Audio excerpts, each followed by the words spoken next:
മറ്റൊരു പ്രധാനപ്പെട്ട വിവരം, ഇതിനിടയിലും ഈ വെടിനിർത്തലിനിടയിലും കുവൈറ്റിൽ വീണ്ടും ഇറാന്റെ ആക്രമണം സംഭവിക്കുന്നു എന്നുള്ളതാണ്.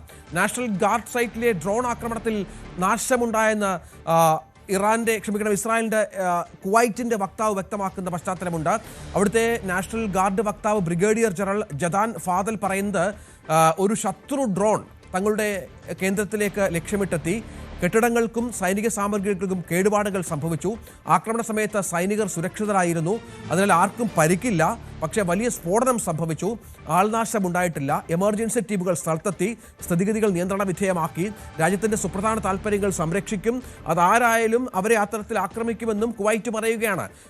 ഇത് വളരെ പ്രധാനപ്പെട്ട ഒരു സാഹചര്യമാണല്ലോ അജയ്. കാരണം നമ്മൾ നേരത്തെ പറഞ്ഞതുപോലെ ഗൾഫ് രാജ്യങ്ങളിലേക്കുള്ള ആക്രമണം അത് തുടരുകയാണ് ഇറാന്. ഇത് ചില്ലറയൊന്നും ആയിരിക്കില്ല അമേരിക്കയെ മറ്റും പ്രകോപിപ്പിക്കുന്നത്. അതായത് കരാറുകളിൽ ഏർപ്പെടുന്നു, 10 നിർദ്ദേശങ്ങൾ മുന്നോട്ട് വെക്കുന്നു, ഇനി ആക്രമണം ഉണ്ടാകില്ല, വെടിനിർത്തൽ എന്ന് പറയുന്നു. പക്ഷെ അപ്പോഴും ഇത്തരം കാര്യങ്ങൾ ആവർത്തിക്കുമ്പോൾ ആരെ വിഡ്ഢിയാക്കുന്നു എന്നുള്ളതാണ് പ്രധാനം. തീർച്ചയായിട്ടും ഇപ്പോൾ നാളെ ചർച്ചകൾ തുടങ്ങാനിരിക്കുകയാണ്. ഇപ്പോൾ അതിൽ മാറ്റമൊന്നും ഉണ്ടായതായിട്ട് നിലവിൽ ആരും സ്ഥിരീകരിച്ചിട്ടില്ല. ഈ ചർച്ചകൾ തുടങ്ങുന്നതിനിടെ അതിന് ഒരു ബുദ്ധിമുട്ടുണ്ടാക്കുന്ന രീതിയിലാണ് നിലവിലെ ഈ ആക്രമണം വന്നിട്ടുള്ളത്. പ്രത്യേകിച്ച് കുവൈറ്റിലുള്ള നാഷണൽ ഗാർഡ് സൈറ്റ്, അതും അതീവ സുരക്ഷിതമായിട്ടുള്ള ഒരു മേഖലയാണ്. ഒരുപാട് സുരക്ഷാ സംവിധാനങ്ങൾ എല്ലാത്തിനെയും വെട്ടിച്ചുകൊണ്ടാണ് ഇത്തരമൊരു ഡ്രോൺ ആക്രമണം ഇറാന്റെ ഭാഗത്തു നിന്നുണ്ടായിരിക്കുന്നത്. എന്തായാലും ഇത്തരമൊരു ആക്രമണം ഉണ്ടായതായിട്ട് കുവൈറ്റ് ഔദ്യോഗികമായി തന്നെ സ്ഥിരീകരിച്ചിട്ടുണ്ട്. കുവൈറ്റിന്റെ നാഷണൽ ഗാർഡ് വക്താവ് ഇതിൽ ശക്തമായിട്ടുള്ള പ്രതിഷേധവും രേഖപ്പെടുത്തി. അദ്ദേഹം പറഞ്ഞതൊരു ശത്രു ഡ്രോൺ തങ്ങളുടെ ഈ നാഷണൽ ഗാർഡ് സൈറ്റിൽ പതിച്ചു, കെട്ടിടങ്ങൾക്കും അതുപോലെ മറ്റ് ഉപകരണങ്ങൾക്കും ഉൾപ്പെടെ കേടുപാടുകൾ സംഭവിച്ചതായിട്ടാണ്.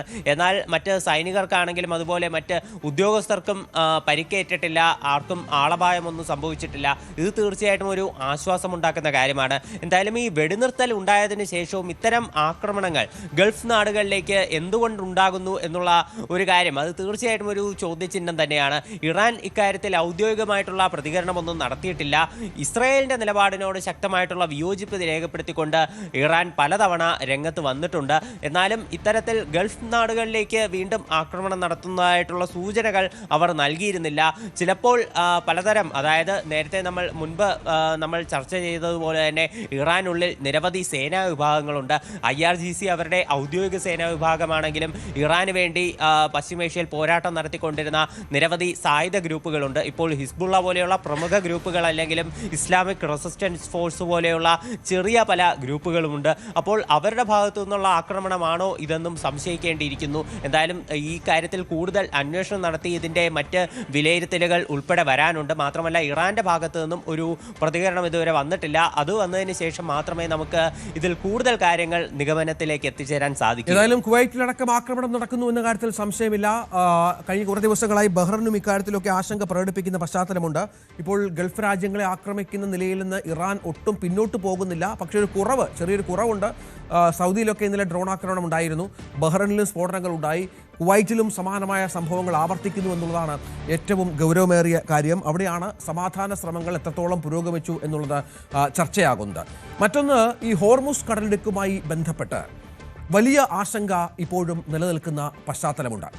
ഇറാനെ വളഞ്ഞു നിൽക്കുന്ന US യുദ്ധക്കപ്പലുകളും സേനാവ്യൂഹവും അവിടെ തന്നെ തുടരുമെന്നാണ് ഡൊണാൾഡ് ട്രംപ് വ്യക്തമാക്കുന്നത്. ഇതിന് പിന്നാലെ ഹോർമുസിലെ ബോംബ് ഗണിയാണ് ഇപ്പോൾ ഇറാൻ ഓർമ്മിപ്പിക്കുന്നത് എന്നുള്ളതാണ്. ഹോർമുസിൽ സംയുക്ത സേനയുടെ അകമ്പടിയോടെ കപ്പൽ ഗതാഗതം സാധ്യമാക്കാനുള്ള ആലോചന ബ്രിട്ടന്റെ നേതൃത്വത്തിൽ നടക്കുന്നതിനിടയിലാണ് പാശ്ചാത്യ ശക്തികളെ സമ്മർദ്ദത്തിലാക്കി ഹോർമുസിലെ യുദ്ധകാലത്തെ സാഹചര്യത്തെക്കുറിച്ച് ഇറാൻ ഓർമ്മിപ്പിക്കുന്നത്. അവിടെ ഇറാന്റെ റവല്യൂഷണറി ഗാർഡ് കോർപ്സ്, അവരുടെ പ്രധാനപ്പെട്ട സേനാ വിഭാഗം, ഈ കപ്പലുകൾ കടത്തിവിടാതിരിക്കാനായി, അവർക്ക് മുന്നറിയിപ്പ് നൽകാനായി, ഇറാന്റെ അനുമതിയില്ലാതെ കപ്പലുകൾ കടന്നാൽ അവയെ നശിപ്പിക്കാനായി ബോംബുകൾ സ്ഥാപിച്ചു എന്നുള്ള വിവരം അന്ന് തന്നെ പുറത്തു വന്നിരുന്നു. ഇറാൻ വൻകരയോട് ചേർന്നുള്ള കടൽ മേഖലയിൽ കപ്പലുകൾ സാധാരണ പോകാറുള്ള പാതയിലാണ് ഫെബ്രുവരി 28 ശേഷം, അതായത് യുദ്ധം ആരംഭിച്ച ശേഷം, ഇറാൻ സേനാ വിഭാഗമായ റവല്യൂഷണറി ഗാർഡ് കോർപ്സ് ബോംബുകൾ വെച്ചത്. അതിപ്പോഴും അവിടെ തുടരുന്നു എന്ന് ഓർമ്മിപ്പിക്കുകയാണ് ഇറാൻ. അതെന്തിൻ്റെ സാഹചര്യമാണ് എന്നുള്ളത് കാത്തിരുന്ന് കാണേണ്ടി വരും. കാരണം ഇത്രയധികം ഭീഷണി ഉണ്ടാക്കുന്ന മറ്റൊരു സംഗതിയുമില്ല.